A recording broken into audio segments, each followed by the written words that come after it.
মদিনায় সেদিন এক অদ্ভুত নীরবতা বিরাজ করছিল, যেন প্রকৃতিও শোকে মগ্ন। প্রিয় নবী সাল্লাল্লাহু আলাইহি ওয়াসাল্লামের অসুস্থতার খবর চারদিকে ছড়িয়ে পড়েছিল। হজরত ফাতেমা রাদিয়াল্লাহু ছুটে রাসূলুল্লাহ সাল্লাল্লাহু আলাইহি ওয়াসাল্লামের ঘরের দিকে যাচ্ছিলেন। সেদিন আকাশের চাঁদও যেন ম্লান হয়ে গিয়েছিল। সাহাবায়ে কেরাম বসেছিলেন, কারো চোখে ছিল জল, কারো হৃদয় পাথরের মতো ভারী হয়ে গিয়েছিল। কেউ কিছু বলছিলেন না, শুধু নীরবে ডুকরে ডুকরে কাঁদছিলেন। এদিকে মুহাম্মদ রাসূলুল্লাহ সাল্লাল্লাহু আলাইহি ওয়াসাল্লাম অসুস্থ অবস্থায় নিজ গৃহে অবস্থান করছিলেন। পাশে হজরত ফাতেমা রাদিয়াল্লাহু এবং আম্মাজান আয়েশা রাদিয়াল্লাহু উপস্থিত ছিলেন। তখন নবী করিম সাল্লাল্লাহু আলাইহি ওয়াসাল্লাম বললেন, হে আয়েশা, আবু বকরকে খবর দাও।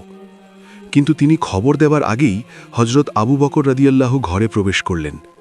তখন নবী করিম সাল্লাল্লাহু আলাইহি ওয়াসাল্লাম বললেন, হে আবু বকর, আমি তোমার কাছে একটি আমানত রেখে যাচ্ছি, তুমি আমার সাহাবীদের খেয়াল রেখো। এসব কথা হচ্ছিল, হঠাৎ ঘরের পরিবেশ বদলে গেল। এক অদ্ভুত নূর ঘরের চারপাশে ছড়িয়ে পড়তে লাগল। হজরত আয়েশা রাদিয়াল্লাহু অবাক হয়ে এদিক ওদিক তাকাতে লাগলেন।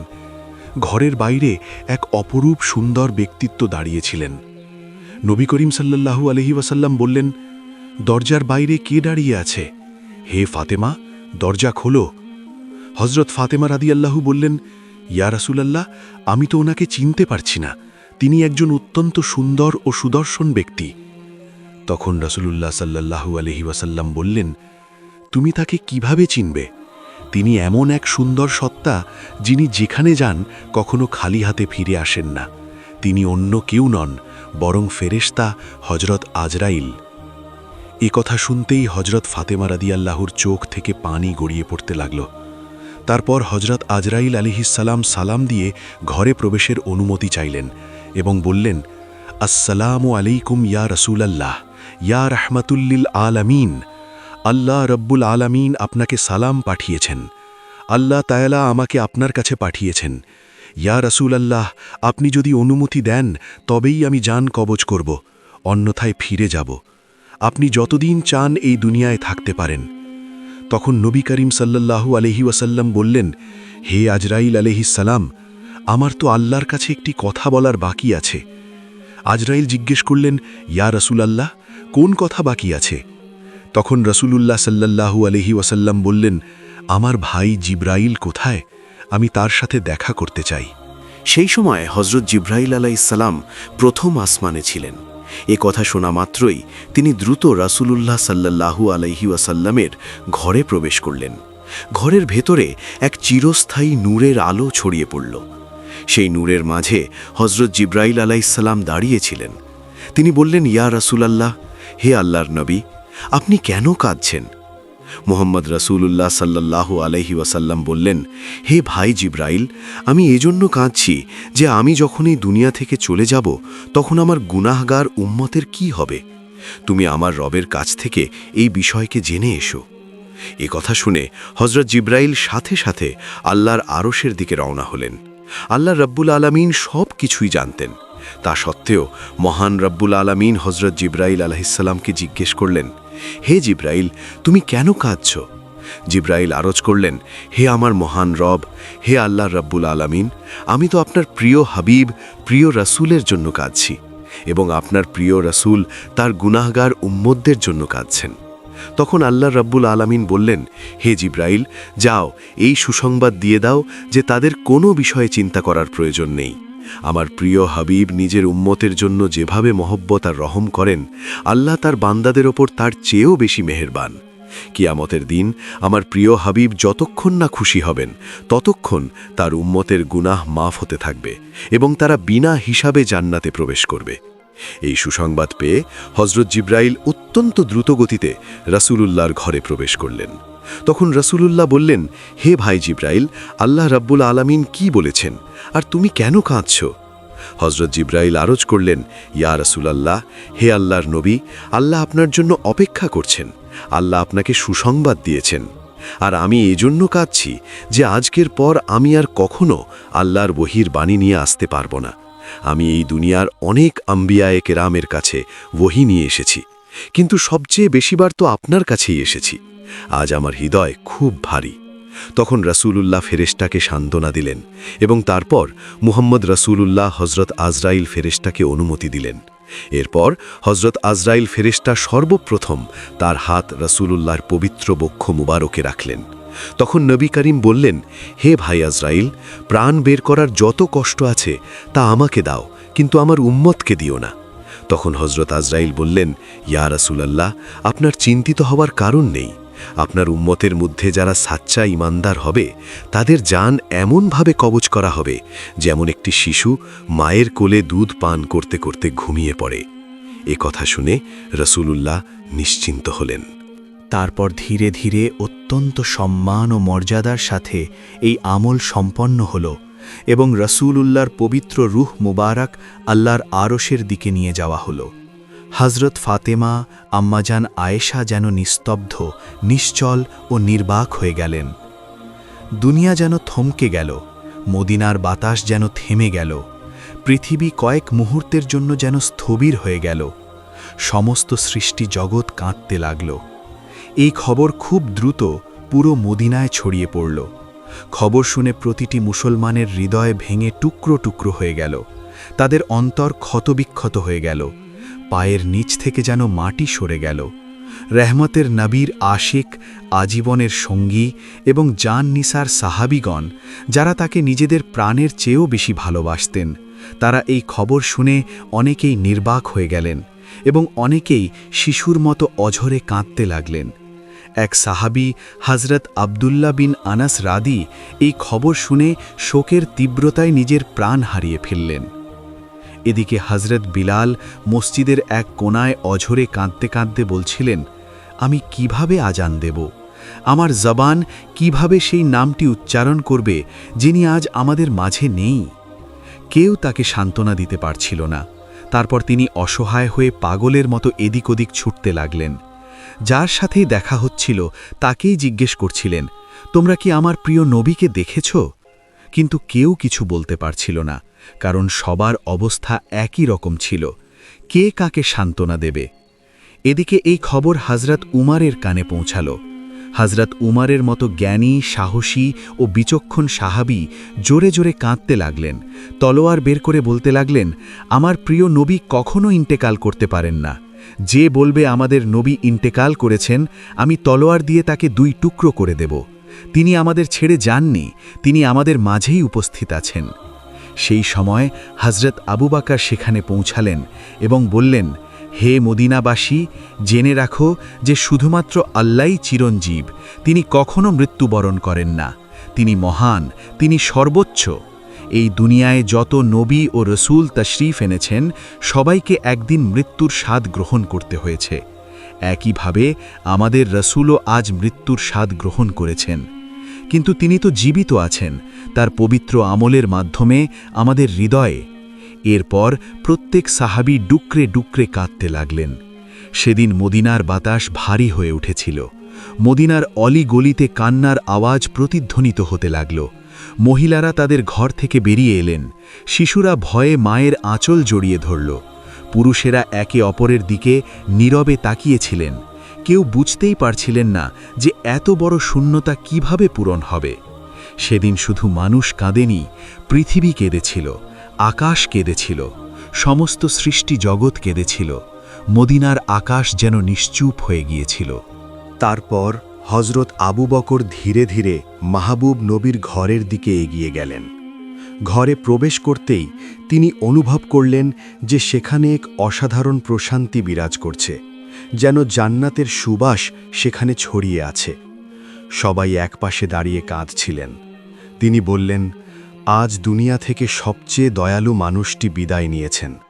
আমরা কিভাবে শুধু তার স্মৃতি আঁকড়ে ধরে বেঁচে থাকব? তারপর হযরত আবু বকর রাদিয়াল্লাহু রাসূলুল্লাহর পবিত্র চেহারা থেকে কাপড় সরিয়ে তার চেহারায় চুম্বন করলেন এবং কাঁদতে কাঁদতে বললেন, হে আল্লাহর রাসূল, আমার মা বাবা আপনার প্রতি কুরবান হোক। আপনার জীবনের মতোই আপনার মৃত্যুও পবিত্র। আল্লাহর কসম, আপনার ওপর আর কখনো মৃত্যু আসবে ভাবনা এবং আর কখনো মিথ্যা আপনাকে ছুঁতেও পারবে না। এরপর হজরত আবু বকর রাদিয়াল্লাহু ঘরের বাইরে এসে মানুষের দিকে মনোযোগ দিলেন, তো দেখলেন হজরত উমর তীব্র শোকাচ্ছন্ন, অস্থিরতায় হাত পা ছুটছেন। তখন হজরত আবু বকর রাদিয়াল্লাহু নম্রভাবে বললেন, হে উমর, নিজেকে সামলাও, ধৈর্য ধারণ করো। হে উমর, মনে রেখো, প্রতিটি প্রাণীকে মৃত্যুর স্বাদ আস্বাদন করতে হবে। তখন হজরত ফাতেমা রাদিয়াল্লাহু বলতে লাগলেন, আমার আব্বাজান মোহাম্মদ রাসূলুল্লাহ আল্লাহর ডাকে সাড়া দিয়ে জান্নাতুল ফিরদাউসে মাকাম হাসিল করেছেন, কিন্তু আমার এই ব্যথার কথা কে বুঝবে? ওদিকে হজরত আলী রাদিয়াল্লাহু শোকের আঘাতে পাথরের মতো নিশ্চুপ হয়ে গিয়েছিলেন। এভাবে মাহবুব নবীর পরিবার, সাহাবী, মুহাজিরিন সবাই নির্বাক হয়ে গিয়েছিলেন। শুধু হজরত আবু বকর রাদিয়াল্লাহু ধৈর্য ও সহনশীলতার সাথে সবাইকে সান্ত্বনা ও নসিহত দিচ্ছিলেন। রাসূলুল্লাহর পবিত্র দেহ তখনও জমিনে উপস্থিত ছিল। এরই মধ্যে খিলাফত নির্বাচনের সিদ্ধান্ত নেওয়া হলো। এখন মুসলমানদের খলিফা কে হবেন? এ বিষয়ে রাসূলুল্লাহ স্পষ্ট কোনো নির্দেশ দিয়ে যাননি, যাতে উম্মতের মধ্যে মতভেদ বা ফিতনা সৃষ্টি না হয়। তাই কয়েকজন বিচক্ষণ ও জ্ঞানী সাহাবী একত্রিত হয়ে মুসলমানদের খলিফা নির্বাচনের সিদ্ধান্ত নিতে লাগলেন। কিন্তু আলোচনা শুরু হতেই আনসার ও মুহাজিরদের মধ্যে মতপার্থক্য দেখা দিল। খিলাফতের দাবি উঠতে লাগল। বেশি মতভেদ যেন সৃষ্টি না হয়, তাই হজরত উমর রাদিয়াল্লাহু এগিয়ে এলেন এবং বললেন, মুসলমানদের খলিফা হজরত আবু বকর রাদিয়াল্লাহুই হবেন, তিনিই আমাদের পথপ্রদর্শক। আজ থেকে আমি হজরত আবু বকর রাদিয়াল্লাহুর হাতে বাইয়াত গ্রহণ করছি। তারপর তিনি হাতে হাত রেখে বাইয়াত করলেন। হজরত উমর রাদিয়াল্লাহুকে দেখে উপস্থিত সবাই এই সিদ্ধান্ত মেনে নিলেন। এরপর হজরত মোহাম্মদের তাজহিজ ও তাকফিনের প্রস্তুতি শুরু হল। সর্বপ্রথম রাসূলুল্লাহর পবিত্র দেহ মোবারককে ঘরের ভেতরে গোসল দেওয়ার ব্যবস্থা করা হল। গোসল দেওয়ার জন্য সকল সাহাবী এগিয়ে এলেন। তারা সবাই বলতে লাগলেন, আল্লাহর কসম, আমরা অনুভব করেছি যে নবীর পবিত্র শরীর থেকে সুবাস ছড়াচ্ছে। আমরা জান্নাতের সুবাস অনুভব করছিলাম। কারোর চোখের পানি বাঁধ মানছিল না। সেই সময় একজন সাহাবী বললেন, আমরাও রাসূলুল্লাহর পবিত্র গোসলে শরিক হতে চাই। হযরত উসামা বিন যায়েদ রাদিয়াল্লাহু গোসলের জন্য পানি আনতে লাগলেন। সে সময় তিনি বলছিলেন, হে আল্লাহর মাহবুব রাসূল, আমার মা বাবা আপনার জন্য কুরবান হোক। আপনার ওফাতের পর আমরা এমন কিছু হারিয়েছি যার কখনো ফিরে আসবে না। আজ থেকে ওহির সমস্ত দরজা বন্ধ হয়ে গেল। ইয়া রাসূলাল্লাহ, আজকের দিনটি বিশ্ববাসীর জন্য এক বিশাল শোকের বার্তা। হযরত আলী রাদিয়াল্লাহু এবং হযরত আব্বাস রাদিয়াল্লাহু মাহবুব রাসূলের পবিত্র শরীর মোবারককে গোসল দিতে লাগলেন। তখন হযরত আলী রাদিয়াল্লাহু অঝরে কাঁদতে লাগলেন। তার চোখ থেকে পানি ঝরতে লাগল এবং তিনি অন্তর থেকে বলতে লাগলেন, ইয়া রাসূলাল্লাহ, আমি আপনাকে কিভাবে গোসল দেব? আপনি তো এই দুনিয়ার সবচেয়ে মহান ও পবিত্র মানুষ ছিলেন। ইয়া রাসূলাল্লাহ, আপনার পবিত্র শরীরের মতো সুবাস আমি আর কখনো কারো মাঝে অনুভব করিনি। সমস্ত সাহাবী এভাবেই মোহাম্মদ রাসূলুল্লাহর পবিত্র শরীর মুবারককে গোসল দিলেন। গোসলের পর 3টি সাদা কাপড়ে কাফনের ব্যবস্থা করা হলো। কিন্তু রাসূলুল্লাহর পবিত্র দেহ মুবারক কোথায় দাফন করা হবে তা নিয়ে সাহাবীদের মাঝে মতভেদ তৈরি হলো। কেউ বললেন উহুদ ময়দানে শহীদদের পাশে দাফন করা হোক, কেউ বললেন জান্নাতুল বাকিতে দাফন করা হোক। এভাবেই বিভিন্ন মত আসতে লাগল। তখন হযরত আবু বকর রাদিয়াল্লাহু বললেন, আমি নবীকে কথা বলতে শুনেছি যে নবীর যেখানে ইন্তেকাল হয় তাকে সেখানেই দাফন করা উচিত। তিনি আরও বললেন, নবী করিম কথাও বলেছেন যে আমাকে এমন জায়গায় দাফন করবে যেখানে কোনো মসজিদ তৈরি না হতে পারে। এসব কথার আলোকে হযরত আয়েশা রাদিয়াল্লাহুর ঘরে, যেখানে নবী করিম ইন্তেকাল করেছিলেন, সেখানেই দাফনের ব্যবস্থা করা হলো। এরপর একটি গুরুত্বপূর্ণ প্রশ্ন সামনে এলো, নবীর জানাজার নামাজ কে পড়াবেন? এমন এক মহান ব্যক্তিত্ব যার পেছনে সাহাবীরা নামাজ পড়তেন, এখন তার জানাজার নামাজের ইমামতি কে করবেন? অবশেষে সিদ্ধান্ত হলো যে নির্দিষ্ট কোনো ইমাম নির্ধারণ করা হবে না। সাহাবীরা দলে দলে বিভক্ত হয়ে নবীর জানাজার নামাজ আদায় করবেন। প্রথমে নবীর আহলে বাইত জানাজার নামাজ আদায় করলেন, তারপর মুহাজিররা এলেন, তারপর আনসাররা এলেন, এরপর মদিনার সাধারণ মানুষ এলেন। এভাবেই পালাক্রমে জানাজার নামাজ সম্পন্ন করা হলো। জানাজার নামাজ সম্পন্ন হবার ২২ ঘণ্টা পর সৈয়দুল মুরসালিন, খাতামুন নবীয়িন, রাহমাতুল্লিল আলামিন মুহাম্মদ রসুলুল্লাহর পবিত্র দেহ মুবারক চিরদিনের জন্য মানুষের দৃষ্টির আড়াল করে দেওয়া হলো। এরপর হজরত ফাতেমারা যে জায়গায় গেলেন যেখানে রসুলুল্লাহ বসতেন, আলতো করে সেই জায়গাটি ছুঁলেন এবং অঝরে কাঁদতে কাঁদতে বললেন, আব্বাজান, ইয়া রাসূল আল্লাহ, আপনি তো আমাদের ইয়াতিম করে চলে গেলেন। আজ মদিনা এত নীরব কেন? বাতাসে আপনার ভালোবাসায় ভরা কণ্ঠস্বর কেন ভেসে আসে না? তারপর তিনি তীব্র আকুতি নিয়ে বলতে লাগলেন, ইয়া রাসূল আল্লাহ, আপনি তো বলতেন যে আমরা জান্নাতে একসাথে থাকব, কিন্তু আমি এতদিন কিভাবে অপেক্ষা করব? এই দুনিয়া আমার জন্য একেবারেই শূন্য হয়ে গেছে। তারপর হজরত ফাতেমারা রসুলুল্লাহর পবিত্র কবরের কাছে গিয়ে কাঁদতে কাঁদতে বলতে লাগলেন, ইয়া রাসূল আল্লাহ, আপনি তো সেই সত্তা যার ওপর আল্লাহর রহমত নাজিল হতো। হজরত জিব্রাইল আলাইহিসসালাম আপনার কাছে ওহী নিয়ে আসতেন। আজ সেই ওহীর দরজা বন্ধ হয়ে গেল। আজ এই মদিনায় এত নিস্তব্ধতা, এত নীরবতা কেন? ওদিকে হজরত বিলালরা নীরব ও শোকাচ্ছন্ন হয়ে মসজিদে নববীতে উপস্থিত ছিলেন। সেই সময় কয়েকজন সাহাবী এসে তার কাছে আরজ করতে লাগলেন, বিলাল, আমাদের জন্য একবার আজান দাও, যাতে আমরা নবী করিমের দিনগুলো স্মরণ করতে পারি। তখন হজরত বিলালরা আজান দেওয়ার জন্য প্রস্তুত হলেন। আল্লাহু আকবার, আল্লাহু আকবার। যেই তার সুমধুর কণ্ঠস্বর বেজে উঠল, সবাই কাঁদতে শুরু করলেন। তারপর যখন বললেন, আশহাদু আল্লা ইলাহা ইল্লাল্লাহ, কান্নার আওয়াজ আরও তীব্র হয়ে গেল। কিন্তু যখন বললেন, আশহাদু আন্না মুহাম্মাদার রাসূলুল্লাহ, হজরত বিলালরার কণ্ঠ রুদ্ধ হয়ে গেল। তিনি আর সামনে বলতে পারলেন না। জোরে জোরে কাঁদতে লাগলেন, মিনারে বসে পড়লেন। পুরো মদিনা আবারও শোকে ডুবে গেল। হজরত বিলালরা বলতে লাগলেন, আমি মদিনায় থাকতে পারবো না। রাসূলুল্লাহ যখন নেই, তখন আমি এখানে কেন থাকব? সেদিনই তিনি মদিনা ছেড়ে চলে গেলেন এবং তারপর একবার ছাড়া আর কখনো আজান দেননি। কিন্তু হজরত ওমররা, যার সম্পর্কে ধারণা ছিল যে তিনি কঠিন হৃদয়ের ও সাহসী নেতা, নবীর ওয়াফাতের পর তিনিও ভেঙে পড়লেন। তিনি রাস্তার ধারে বসেছিলেন, একা একা বলছিলেন, যেই আমি রহমতের নবীর পবিত্র কবরের দিকে তাকাই, আমার বুক ফেটে যেতে চায়। আমার এমন মনে হয় যে তিনি উঠবেন এবং আমাদের বলবেন, ওমর, কেঁদো না, আমি তোমাদের সাথেই আছি। কিন্তু তিনি তো আর ফিরে আসবেন না। তার বুক চিরে কান্নার আওয়াজ আসতে লাগল। সেই ওমর, যিনি কখনো কারো সামনে কাঁদেননি, আজ রাস্তার ধারে বসে একা কাঁদছেন। তারপর হজরত আবু বকররা একদিন রহমতের নবীর কবরের পাশে বসে বলতে লাগলেন, ইয়া রাসূলুল্লাহ, আমি সব সময় আপনার ছায়াতলে ছিলাম, আপনার সাথে হাসতাম, আপনার সাথে কাঁদতাম। কিন্তু আজ আমি একাকী, আমি নিঃসঙ্গ। আপনাকে ছাড়া আমি এই জীবন কিভাবে কাটাবো? হজরত আবু বকররা নবী করিমের ইন্তেকালের পর মাত্র 2 বছর বেঁচেছিলেন।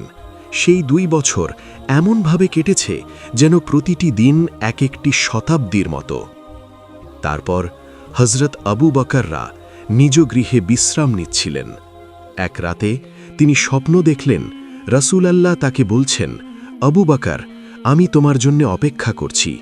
এই স্বপ্ন দেখে হজরত আবু বকররা সাথে সাথে ঘুম থেকে জেগে উঠলেন, মনে মনে হাসলেন এবং বলতে লাগলেন, আমার সময় চলে এসেছে। এভাবে কয়েকদিন যাওয়ার পর তিনি ধীরে ধীরে অসুস্থ হয়ে পড়লেন।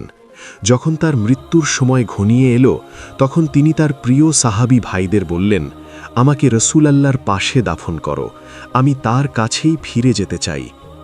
যখন হজরত আবু বকররা ইন্তেকাল করলেন, তখন তাকে নবীর পাশেই দাফন করা হলো। তখন এমন অনুভূত হলো যেন মদিনার আকাশ থেকে আবারও কান্নার আওয়াজ ভেসে আসছে। হজরত মুহাম্মদ সাল্লাল্লাহু আলাইহি ওয়াসাল্লাম, রাহমাতুল্লিল আলামিন, স্নেহের নবী, ভালোবাসার নবী, আমাদের মতো উম্মতের জন্যে কতই না কষ্ট সহ্য করেছেন। কিন্তু আজ কি আমরা সত্যিই নবীকে ভালোবাসি? আমরা কি আজও তার শোক অনুভব করি? আমরা কি তাকে স্মরণ করি? আমরা কি তার সুন্নতকে আঁকড়ে ধরে আছি? ইয়া আল্লাহ, আমাদের অন্তরগুলোকে নবীর ভালোবাসায় ভরিয়ে দাও। ইয়া আল্লাহ, আমাদের এমন জীবন দান করো যেন আমরা নবীর দেখানো পথে চলতে পারি। ইয়া আল্লাহ, আমাদের এমন মৃত্যু নসিব করো যেন আমরা জান্নাতে নবীর সাথে সাক্ষাৎ করতে পারি।